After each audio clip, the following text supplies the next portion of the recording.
Hello tout le monde, j'espère que vous allez bien. On se retrouve aujourd'hui pour le Shop My Stash de la semaine. Franchement, j'ai eu une belle semaine quand même de make-up et on va voir tout ça tout de suite. Pour le concours, je voulais vous dire que je vais contacter le ou la gagnante par message privé. Donc voilà, il est fini. Merci d'avoir participé, merci d'avoir cru en moi. Bon, on va commencer tout de suite par le feedback. C'est parti. On va commencer par la base qui est la Water Jelly de chez Huda Beauty.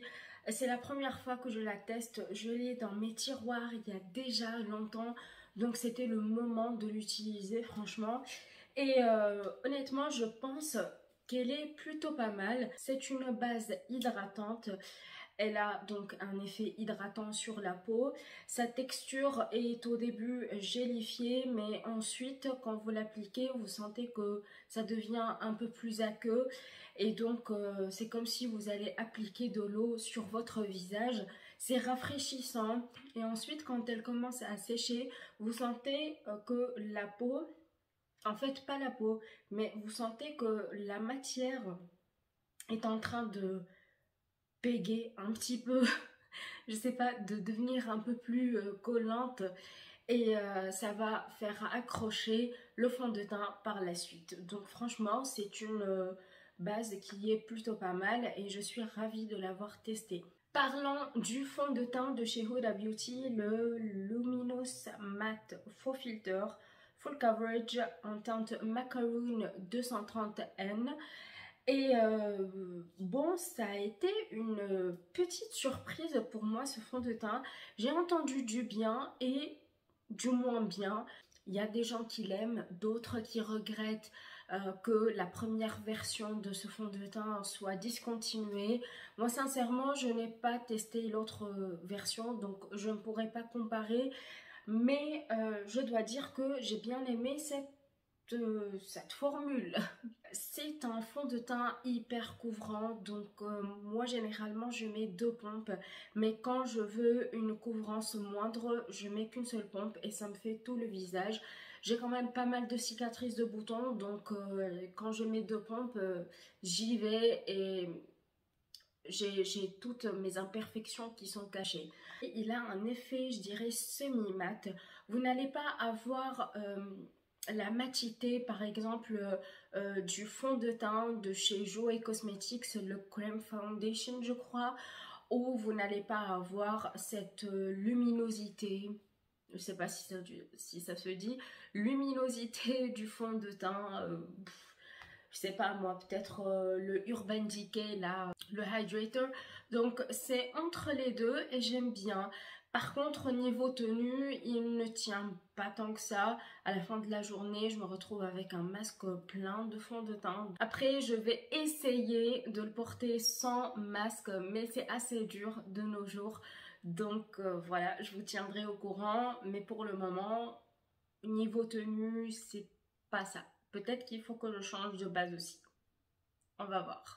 N'oubliez pas que je vous parle de ces produits en fonction de ce que j'ai utilisé avec. Donc si je vous dis que le fond de teint n'a pas une tenue 100% correcte, c'est par rapport à la base que j'ai utilisée avec. Après ça pourrait changer dans une autre vidéo quand je vais utiliser une autre base avec le fond de teint ou vice versa. La poudre Peach Perfect de chez Too Faced, je l'adore. C'est une poudre qui matifie mon teint toute la journée. Elle ne bouge pas, elle ne fait pas sécher la peau qui devient très sèche, je sais pas comment vous dire, assoiffée et tout. Je l'adore, je suis très triste que cette gamme soit discontinuée. Franchement, pourquoi? Pourquoi? Pourquoi? Pourquoi? Je suis déçue. Ils discontinuent ma gamme préférée de chez Too Faced. Le bronzer de chez Charlotte Tilbury, c'est un bon bronzer. La teinte est neutre pour moi.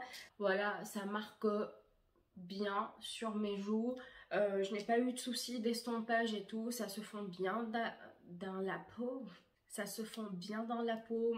rien à signaler, donc il est pas mal du tout. Restons chez Charlotte Tilbury et j'ai pris le Chic to Chic en teinte The Climax.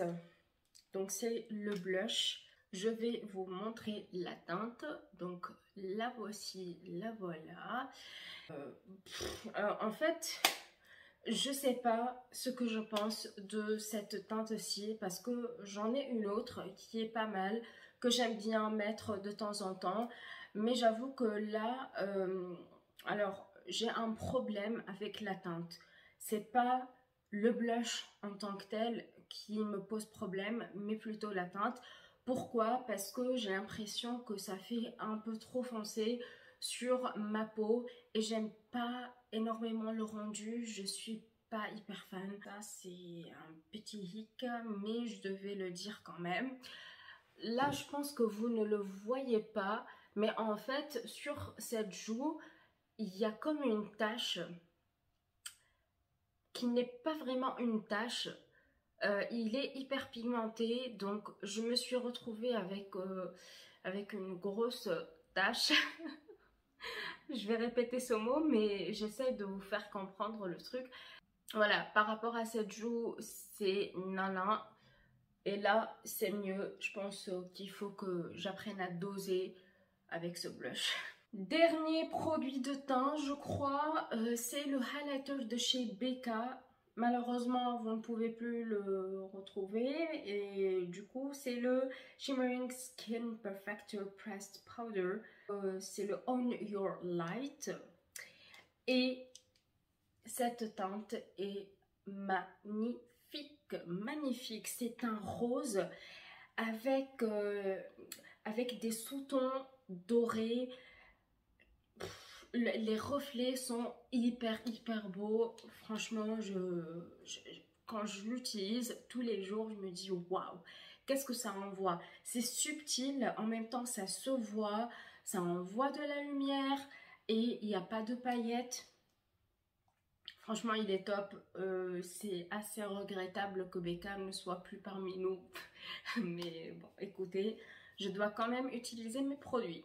Ah bah mince, je vous ai pas parlé de cet anti-cerne, le Make Up For Ever Ultra HD Light Capturing Self-Setting Concealer. En français, ça donne anti-cerne longue tenue et capteur de lumière. C'est vrai, il capte bien la lumière, c'est pas un anti-cerne qui a un effet mat, etc. Par contre, il faut le poudrer assez vite, sinon il risque de filer dans les plis après 5 minutes de l'application. Donc voilà, là ça peut poser problème, surtout si vous n'êtes pas du genre à matifier votre anti-cerne avec une poudre. Bah là, je dois dire que de ce côté, je suis un petit peu déçue.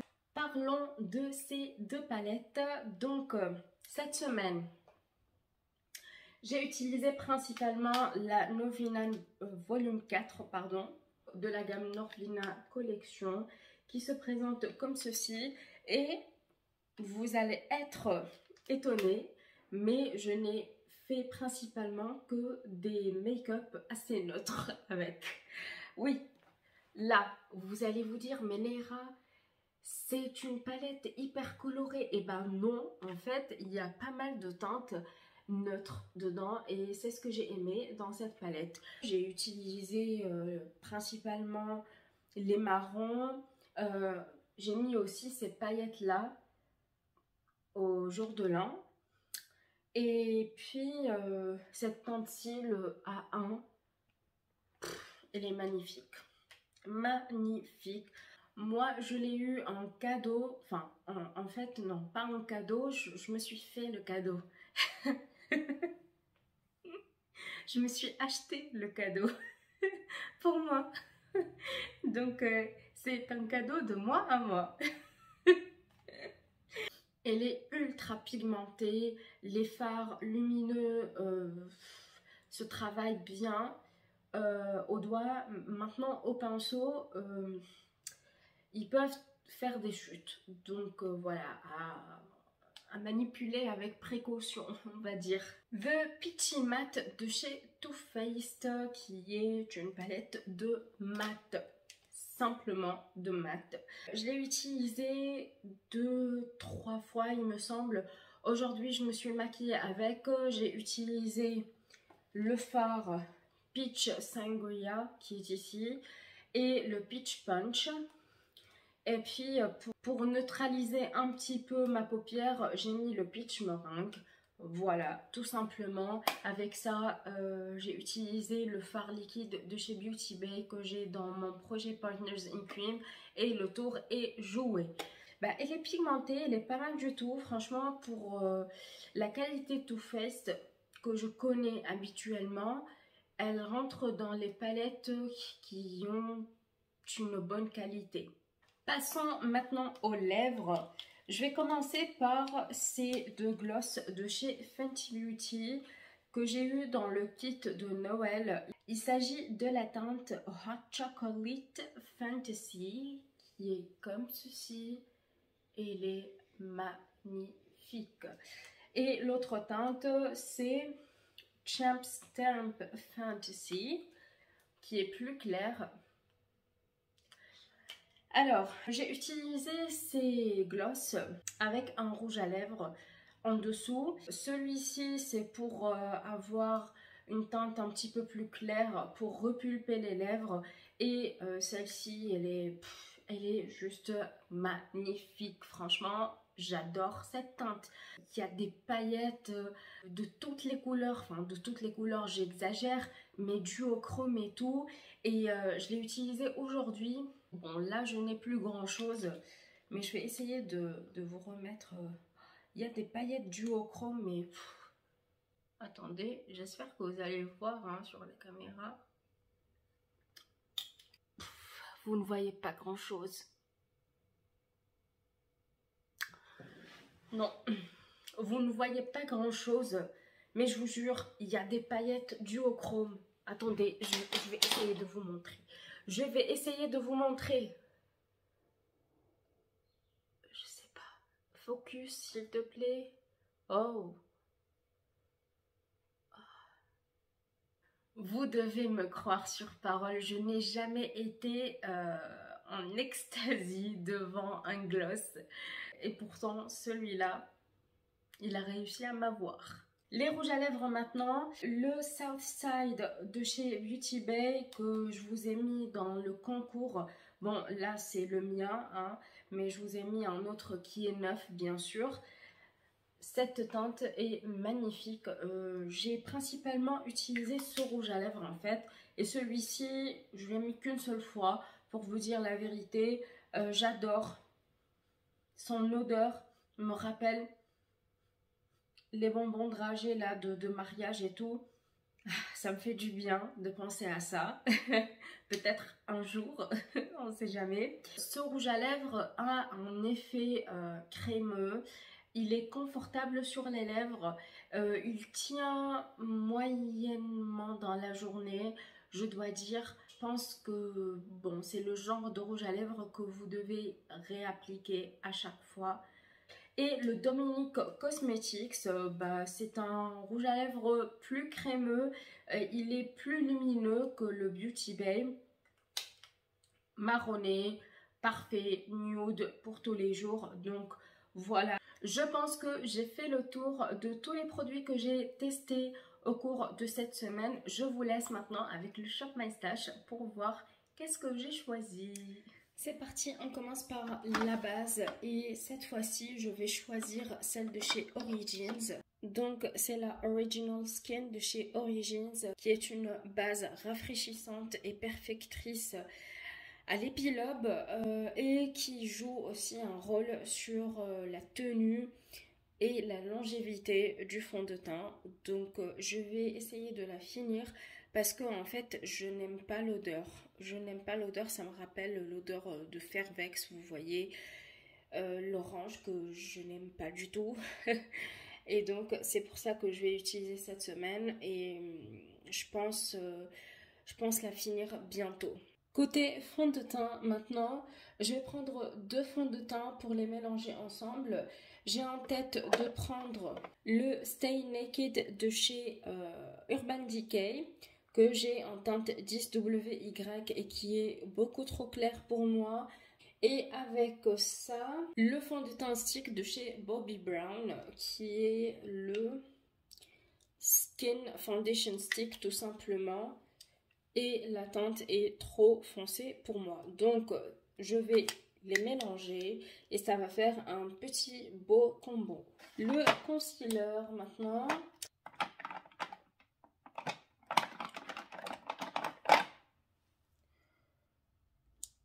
ELF.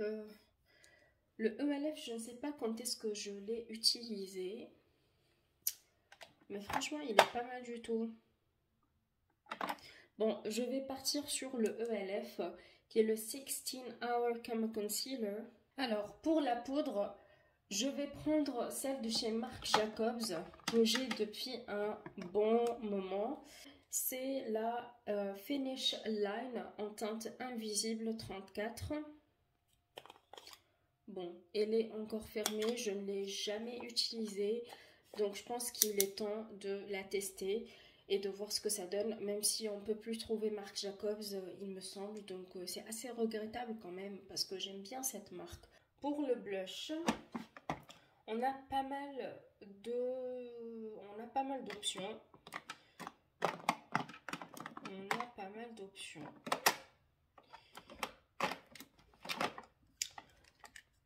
Je vais ressortir celui de chez NYX, le Sweet Cheeks Matte, qui est un blush hyper pigmenté. J'adore cette teinte, franchement, et c'est l'un de mes blushs drugstore préférés. Pour le highlighter, je vais prendre le Star Surfer de chez Kaleidos, que j'ai déjà mis avant dans le Shop My Stash, mais je vais le ressortir pour le remettre cette semaine.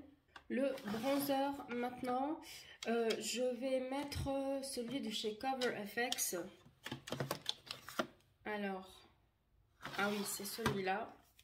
En fait, c'est le Santon Bronze. Et vous avez deux teintes dedans. Voilà comment il est.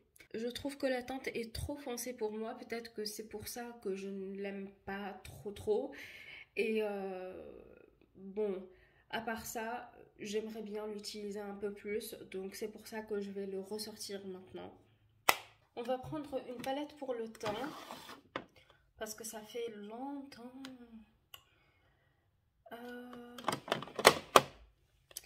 Allez, on va prendre la Hourglass, qui se présente comme ceci. On a 6 teintes de blush, de bronzer et de poudre lumineuse. Et c'est la Lighting Edit Sculpture, il me semble. Oui, c'est ça, Sculpture. Pour les palettes, je vais choisir celle de chez Seattle London que j'ai eue dans le calendrier de l'Avent de chez Glossybox.